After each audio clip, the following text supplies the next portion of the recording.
when I was 18, I got the opportunity to have my first job. It was very exciting for me because many of us were coming out of high school at the time, and many persons already had it figured out. Some had already gotten their scholarships. For some, their parents were able to afford them going on a, they could pay for the tuition. So a lot of students were already on their way and knew exactly what they had wanted to do. I had at the time put in my application to get a scholarship to study veterinary medicine in Cuba. And at the time, I did not know what was going to happen, but I knew that I wanted to do something before I got that call. I was hoping I'd get the call. And I didn't come from a family with a lot of money. So I knew that whatever I could pick up would be important in preparation to leave. I didn't have money, so I needed to go and earn it. And eventually, what I would do is I would get the opportunity to get a job all the way in Montego Bay. And I remember when I asked some other students in my class why they didn't apply for the job, many of them said, "We're not going to take that job because that job is only paying $2,000 a week." And when I said $2,000, I'm not speaking about Jamaican dollars. And I remember a lot of students saying, "We're not going all the way to Montego Bay to do no job that requires us working all day for $2,000." And I said to myself, with $2,000, if I work there for 8 weeks, $2,000 times 8, 16,000, I'll be rich. I wouldn't be rich, but I knew that I would at least have enough money to help my mother get some things that I needed to go on scholarship. I remember getting there on the Sunday. I was now going to be a playmaker at Sandals, Montego Bay. Didn't even know what a playmaker was, but I decided this is what I wanted to do, and I was going to do it to the best of my ability. I arrived on the Sunday. They gave me my uniform. They showed me my dorm, and they said on Monday, in fact, every single morning, you need to arrive at 8 o'clock in the morning, and you work all the way down to 5 o'clock. You get a break, you come back for 8 o'clock, and then you finish your day at 10. And I said, okay, no problem.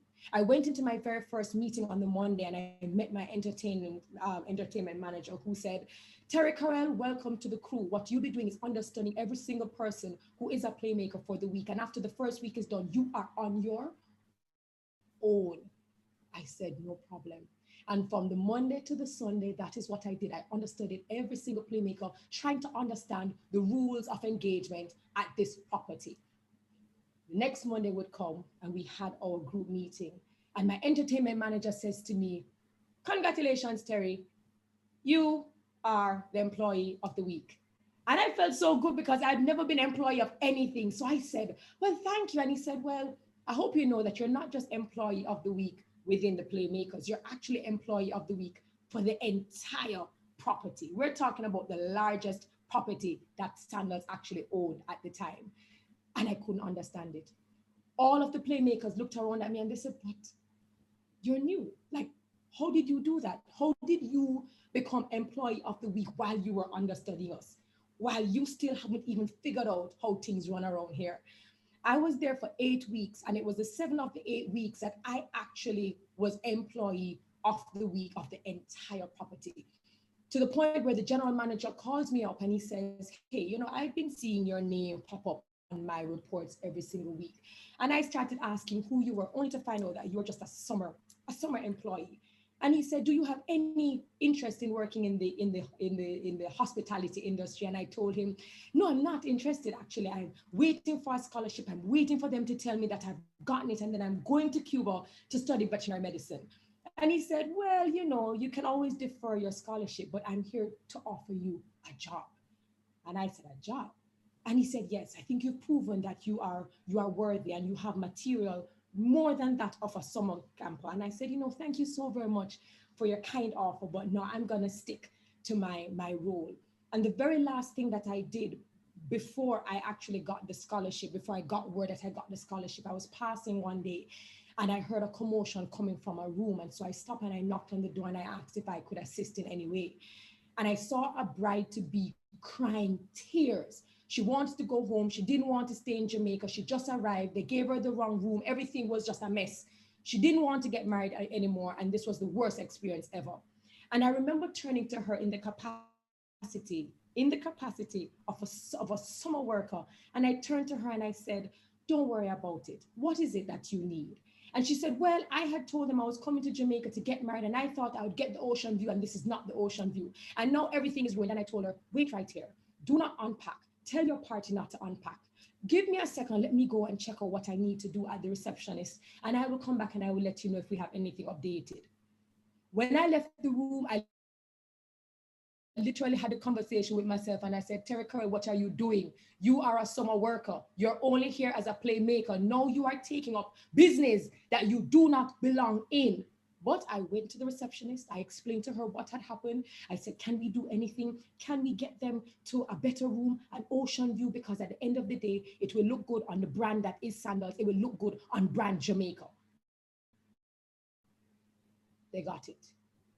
And I went personally with the bellhop, went to the room and said, we're so sorry that that is what you experienced. So sorry that there was a mix-up, but I am happy to take you to your new ocean view room, XYZ. And when everything was over, I remember getting an accolade for it, an accolade that I didn't even expect. Why am I sharing this story? Especially for the newbies who are coming in. When it comes to doing a good job, I think the only reason why I was able to be the employee of the week, even as a newbie, is because I believe in service. I believe in serving people. I believe the best leadership you could ever have among all of the leaderships that they speak about is that of servant leadership. Because whenever you go out of your way to serve somebody, there's absolutely no better reward. And so as we join these service clubs and as we make ourselves available, we are reminded that service is never about us.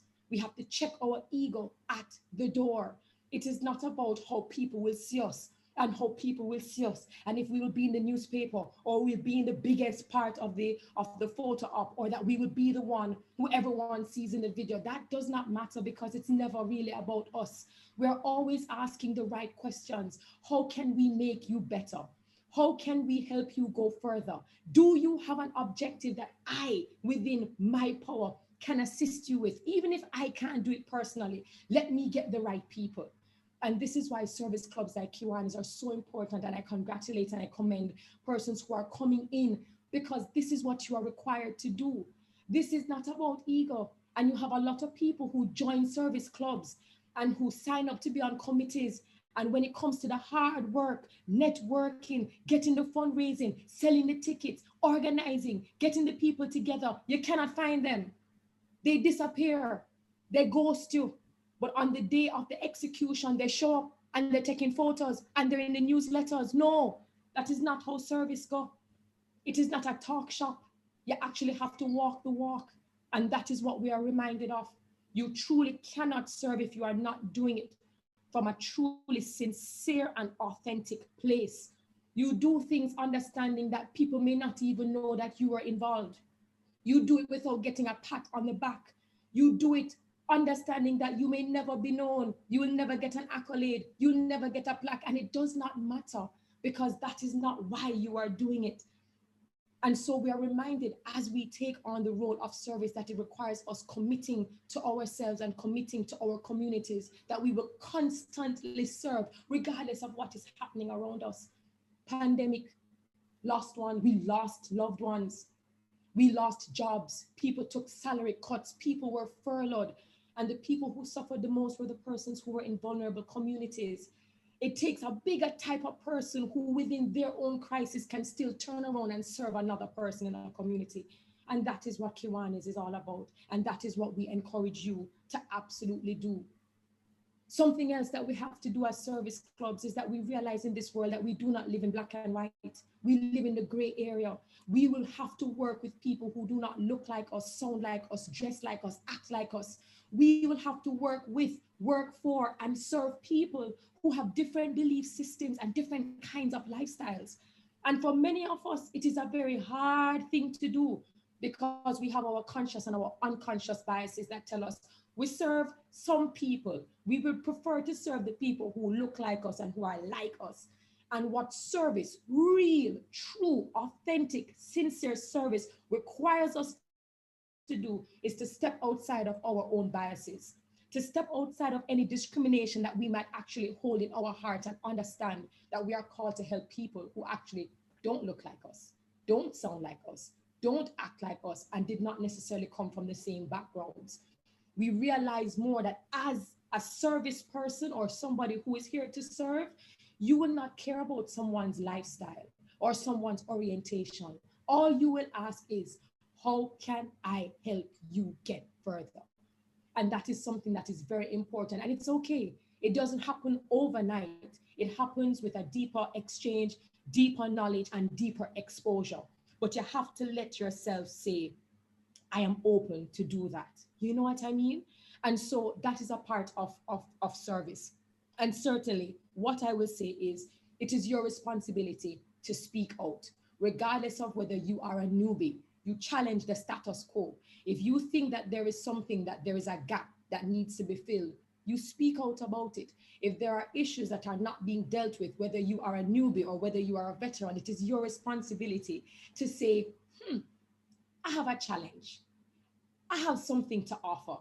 And you do this, of course, in a very polite and respectful manner, because it's never about the debate or who is better than or who has the better idea, but how can we get everyone in a room and get the best ideas that can help enhance the entire objective of the team. But the idea is to not be afraid to say what it is you have to say and how you challenge. I try to use my platform in that manner, that if I see any injustices, I speak out, because at the end of the day, people don't just care about what you say, but they also care about what you do. And so you are the example for many people at corporate offices in different communities. You will be the example. And for many persons out there, you will be their mentors. So you have to be the example. And will it be difficult? Absolutely. One of the most important things I can encourage you to do is ask for help. Don't try that superhuman, I can do everything. No, there is power when we work together. So don't feel stupid. Don't feel dumb by asking for help or asking for assistance. That's the only way you can actually serve. Service is to help the vulnerable, but it's also to be vulnerable as well. So I say this to say, because I'm sure I run out of time, I'm not too certain, that remember, services, Not again, quite. I haven't run out of time. Not quite. Okay, I oh, am the not quite. president. I decide.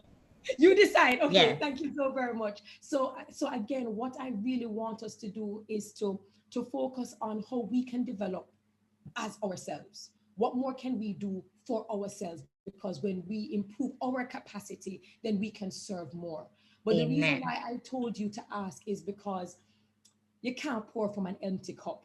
You are of no service or no help to your committee members and your team members and the persons who, I heard a young lady say that you guys serve soup to some of the homeless and to some persons who need. You can't help others if you are actually not trying to build out your capacity, which means that you have to rest, which means that you have to take care of yourself. And it means that you have to now look within your network and ask, how can I get help on this particular project that does not drive me into the ground? So again, there's absolutely nothing more rewarding than helping someone else. And what I've come to realize is that when you hold your hand out and you help somebody up, whether you help them in up the ladder, whether it is a social upward mobility, anytime you open your hand and you help somebody else, trust and believe the blessings come back 10 times fold.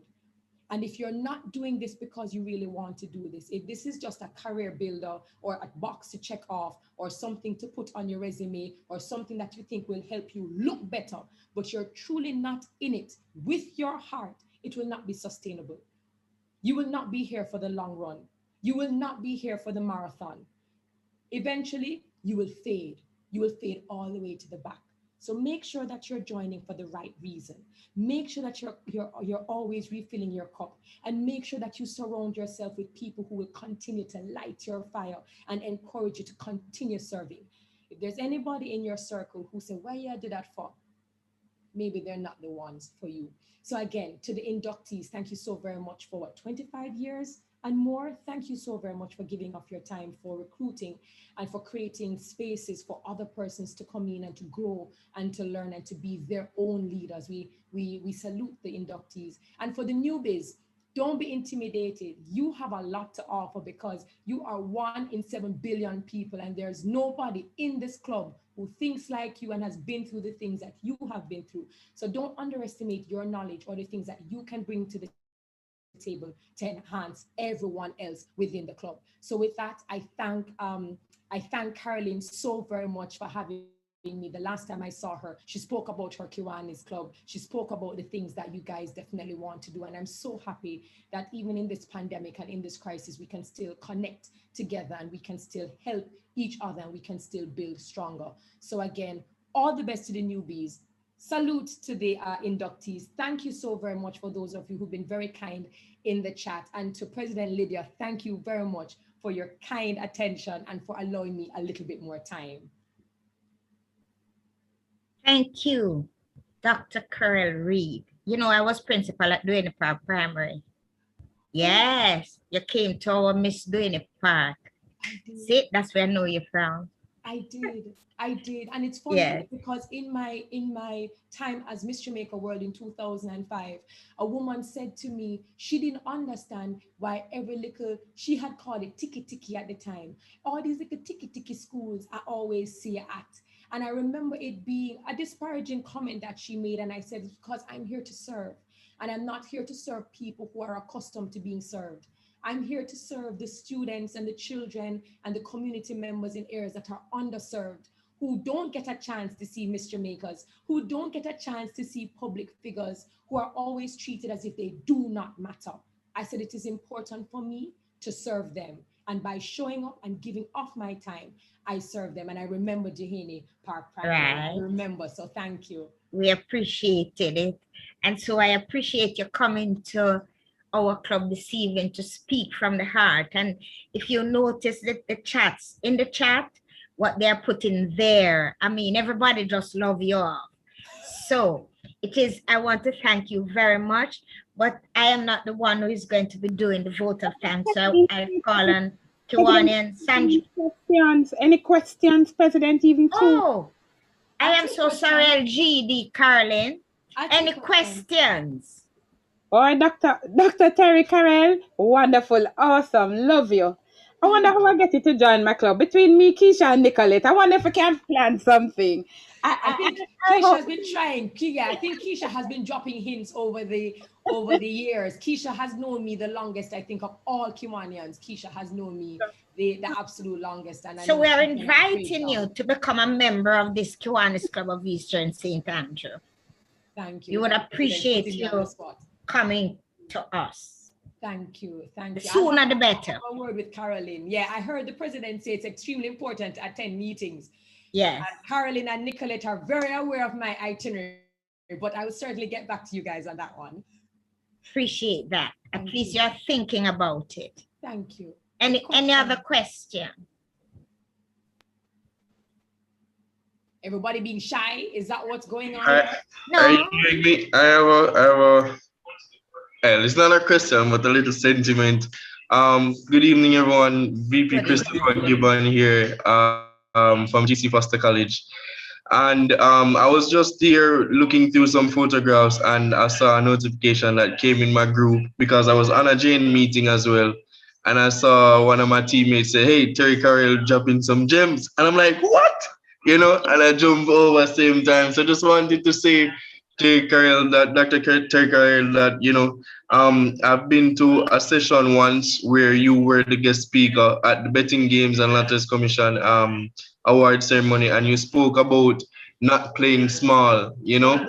And from that day there on, you know, I've brought that message with me right throughout my life and use it as an inspiration and to build other students, you know, along the way with me at GC Foster College. So I just want to say thank you so much, you know, for being such an amazing inspiration to not just me, but a lot of persons that are looking up to you all together. That means a lot. Great. That means a lot. And when it comes to service, you can't play small. If you cannot play small, you have a lot to offer and you have to unlock it, and nobody else can do it for you but yourself. So I believe in the God. I believe the God that created me for a purpose. And it is a great disservice to him and myself to go in a corner and fear what people might say. So I don't believe in playing small. And anybody has a problem with me, you know, being bold, then clearly you just need to stay out of my kitchen. That's just it. But thank you. Thank you for that. It's always good when people remember what you said as a guest speaker. Thank you for that. Great. Thanks. Any, President, Nice. President, I have a question for Terri-Karelle. go Sure. ahead, DP Sandra. Yes, so Terri-Karelle, really a very inspiring message. You didn't speak for hours, but you touched on all the right points. And for all of us, it's a good reminder of why we serve and how we should serve. But my question to you today, I wanted to understand the impact of your wanting to be a vet, someone who probably loved animals, and whether or not that has any impact on how you think of service to others, service to humanity. Is there a connection between that and who you are today? Very good question, Sandra. I think it's the first question I've ever been asked so differently about veterinary medicine, but I believe so. My grandmother and my mother were instrumental in molding me and shaping me. And what I did was I grew up seeing them respect not just humans, but animals. And my grandmother always taught me that if you can respect the most basic animal, if you can love and show that unconditional love for an animal, then you will do 10 times for a human.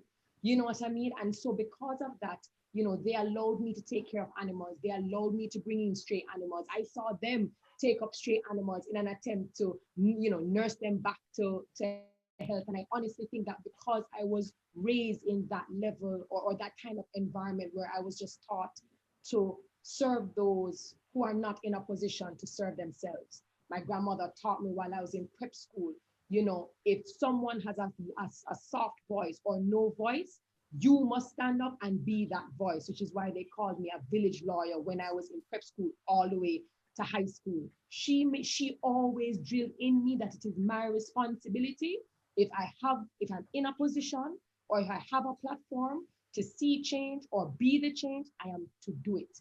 And so I think all of those things as I grew became reinforced. It became a part of who I am to the point that today that is exactly how I am. And I owe it a lot to my grandma who taught me, use your voice, use your platform and serve people.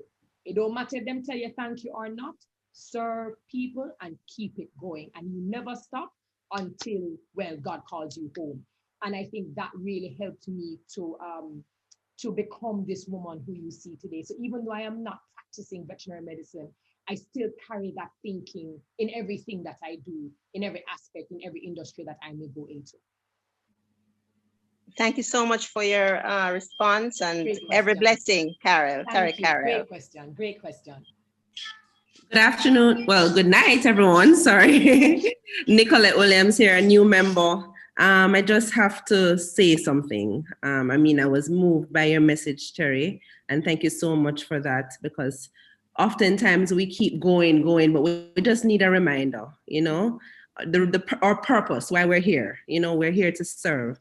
And it brought me back to something DP Carolyn, she is my boss. And she, to be honest with you guys, she has had my back a lot of times, and she kept saying to me, or she keeps saying to me, Nicolette, when I was younger, like you, I had somebody who had my back, right?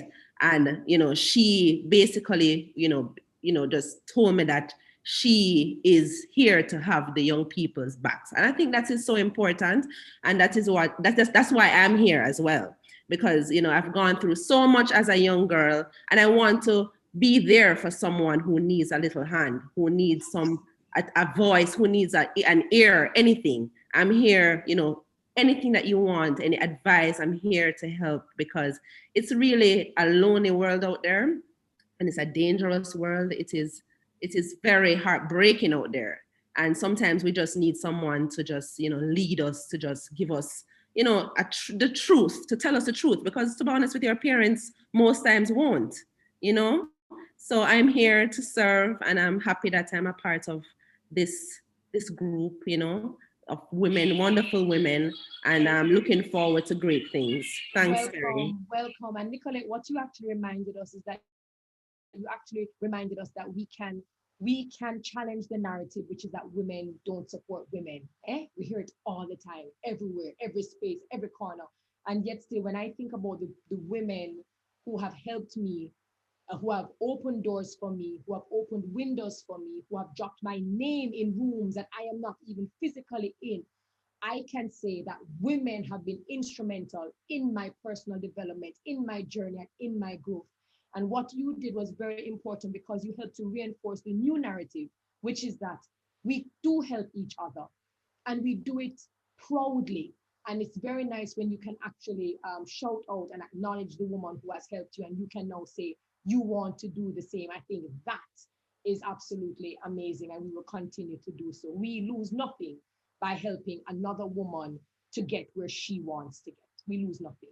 Awesome, Nicolette. Thank you. And awesome, Caroline.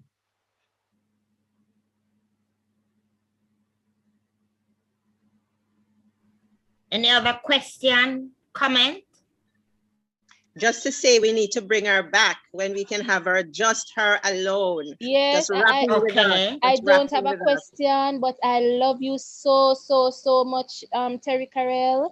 I mean, I look forward to your stories each day. When I go to my Instagram, it's the first thing I look for, and they are very inspirational. And I must say that I am a proud teacher of Duhaney Park Primary School, and we are coming up. Yes, we are a world-class, student-centered, learning institution, and I am just proud to announce that, and I look forward to your stories. They really inspire me. Continue doing the awesome job that you are doing, and I love you very, very, very, very much, and I hope to meet you one day.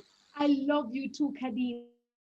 Thank you so very much for that. All the best to you and teachers who have been they've been my heroes over the years, but certainly during the pandemic, I have seen the teachers step up on a whole different level and invited children from all over into their living rooms. And yes, I am one such teacher. Thank yes. you. Thank you for the encouragement, because each time you guys encourage me, then of course I know that I'm in the right vein. I'm to stay in the right vein, and I'm to continue to share my story. Half of it has not been told, but I promise that in time I will tell you. Awesome. Thank you for sharing.